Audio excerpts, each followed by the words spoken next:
Se lutarmos contra os romanos como romanos, vamos falhar.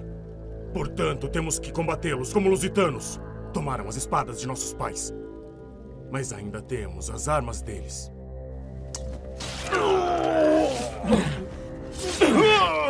Viriato foi empurrado para uma situação na qual ele realmente não queria estar. Ele estava num dilema. E, no entanto, ele teve que assumir a responsabilidade por seu povo. Ele enfrentou uma força que era praticamente insuperável. Alguns caras me perguntaram por que Viriato. E a resposta simples seria porque ele foi um homem tradicional. Então você pode se perguntar, o que seria um homem tradicional? Bom, primeiro, olhando a vida de Viriato, ele foi um lusitano que liderou uma resistência contra a máquina de guerra romana durante a campanha na Península Ibérica. Os lusitanos eram de longe o povo mais forte e mais organizado da Ibéria. Mas ainda assim, eles não tinham nenhuma chance contra Roma. E Viriato sabia disso. Mesmo assim, ele lutou pelo seu povo. Ele defendeu sua cultura. Ele foi contra Roma sabendo que ia morrer. Porque ele tinha um princípio, um ideal, algo maior guiando ele. Ele tinha a soberania dos lusitanos.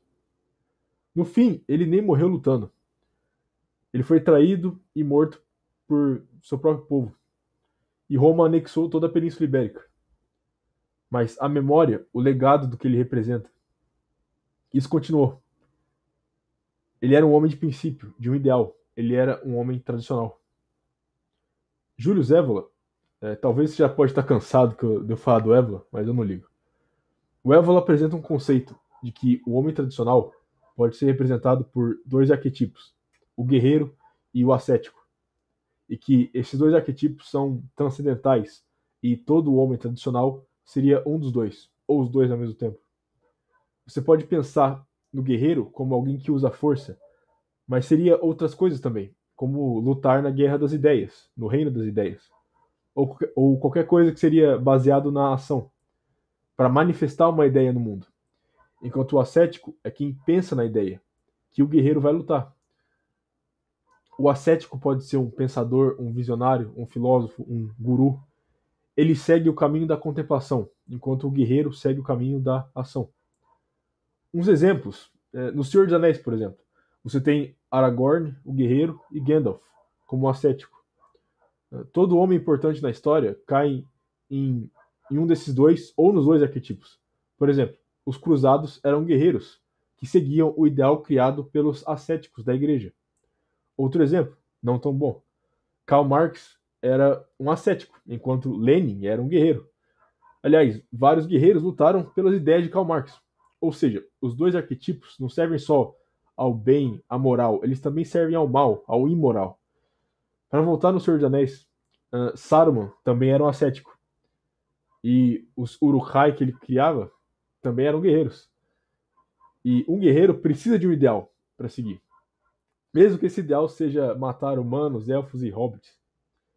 Um exemplo atual, para deixar bem claro que seria o ascético e o guerreiro, seria Olavo de Carvalho, o ascético, e Jair Bolsonaro, o guerreiro. Um cria as ideias que o outro põe em ação. O guerreiro vive a ideia que o ascético cria. O homem tradicional vive para servir um ideal, um princípio, algo maior, um transcendente. Pode ser ele pensando, refletindo e contemplando sobre isso, ou agindo a favor disso. Tanto o ascético como o guerreiro vivem pelo princípio, porém quem cria, quem pensa nele é o ascético. E por isso que a classe do ascético ela é alvo de subversão e destruição. Porque se você corrompe os ascéticos, você corrompe os guerreiros. Se você controla os ascéticos, você controla os guerreiros. Entendeu? Se você ver como o mainstream hoje ataca a masculinidade, é sempre atacando esses dois arquetipos. Aqueles homens que não são nem ascéticos nem guerreiros não sofrem nenhum ataque. Ninguém chama a masculinidade deles de tóxica. Porque eles não são homens tradicionais, eles são homens modernos. O ataque é direcionado à tradição e não ao moderno. Mas o homem tradicional que busca pela virtude da autodisciplina, ele pode chegar ao equilíbrio. Ele pode se tornar um guerreiro e um ascético ao mesmo tempo. O melhor exemplo disso é o samurai. O samurai é o melhor exemplo do guerreiro ascético. Alguém que domina tanto o corpo quanto a mente. alguém que domina tanto a ação quanto a contemplação. Era esperado dos samurais que eles fossem mestres do combate e da reflexão, que não só eles soubessem o seu lugar no campo de batalha, mas também o seu lugar no mundo. Eles incorporavam os seus princípios em cada ato que eles faziam, tanto um guerreiro quanto um ascético. Um grande exemplo disso, do guerreiro ascético e samurai, é Miyamoto Musashi. Miyamoto Musashi foi um monte de coisa, né? E ele fez mais coisa ainda. Eu podia ficar aqui horas falando sobre ele. Mas ele ficou famoso e é uma lenda no Japão por duas coisas principais, né? Primeiro, pela sua maestria do combate e pela sua filosofia e visão de mundo. Olha só, ele ganhou 61 duelos, o maior recorde de qualquer samurai.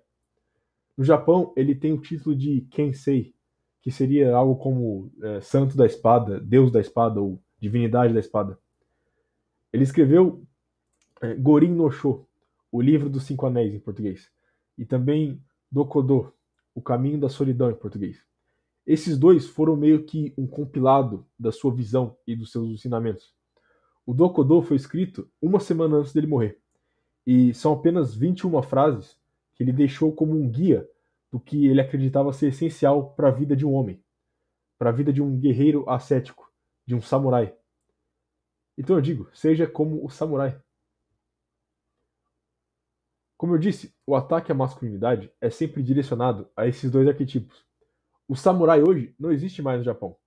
A Revolução Meiji, sim, outra revolução, acabaram com o maior modelo de masculinidade do Japão e um dos maiores do mundo.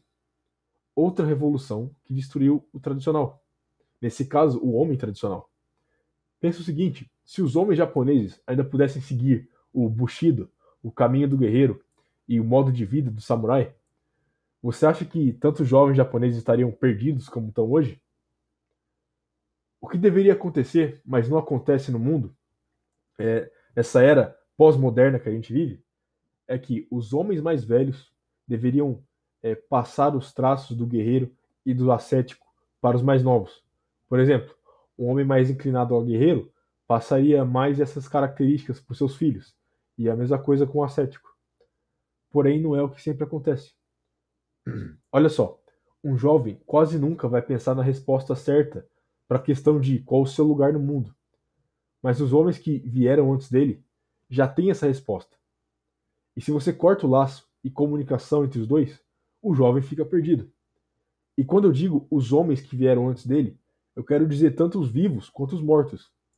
Esses dois laços são atacados na modernidade. Eles atacam a relação que o jovem tem com os mais velhos e atacam ainda mais a relação que o jovem tem com os seus antepassados.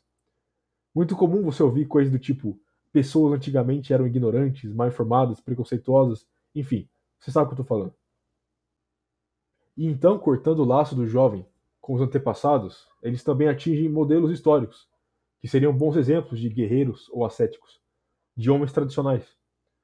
Exemplos que os jovens poderiam seguir. Porque, olha, todo homem tem uma energia forte que deve ser direcionada, porque sem direção ela se torna destrutiva. O homem se torna destrutivo e autodestrutivo. Se o homem percebe que ele não tem uma direção, que a sociedade e a cultura que ele vive não orienta ele, especialmente não orienta ele à virtude, e ainda por cima, não sente que a virtude é admirada e recompensada, ou pior ainda, que a virtude é motivo de chacota, então vendo isso, esse jovem, ele fica revoltado, ele se volta para escapismo e hedonismo, principalmente drogas e pornografia e putaria. Bom, como eu disse, olha o Japão. Por isso, o homem precisa e quer que a sua cultura dê para ele uma direção. O homem quer que a sua cultura estimule ele à virtude, a ser um samurai. E quando perdido, o jovem torna para uma outra direção. Ele busca alguém para viver a masculinidade no lugar dele. Ele busca um líder ou um messias, alguma figura que ele admire. E muitas vezes colocam essa figura num patamar além do possível. E acabam se decepcionando por esquecerem que a figura ainda é um homem. Um homem é falho. E colocam ele num patamar acima da capacidade humana, seja ela moral ou física.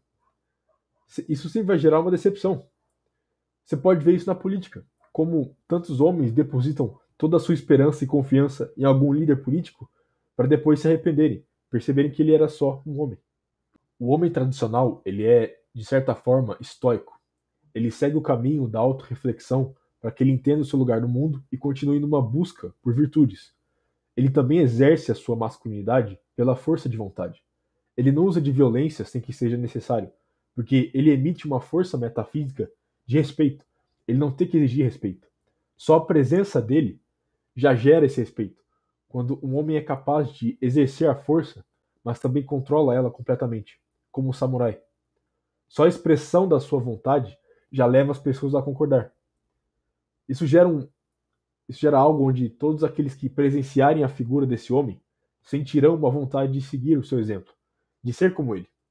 Porque esse homem vive o seu princípio, o seu ideal, acima de tudo. Ele vive o princípio como uma palavra viva, como o verbo, o logos. O maior desafio e objetivo do homem tradicional não é dominar as coisas ao seu redor, é dominar a si mesmo, dominar seu corpo e a sua mente, assim como o samurai. Então eu digo, seja como o samurai.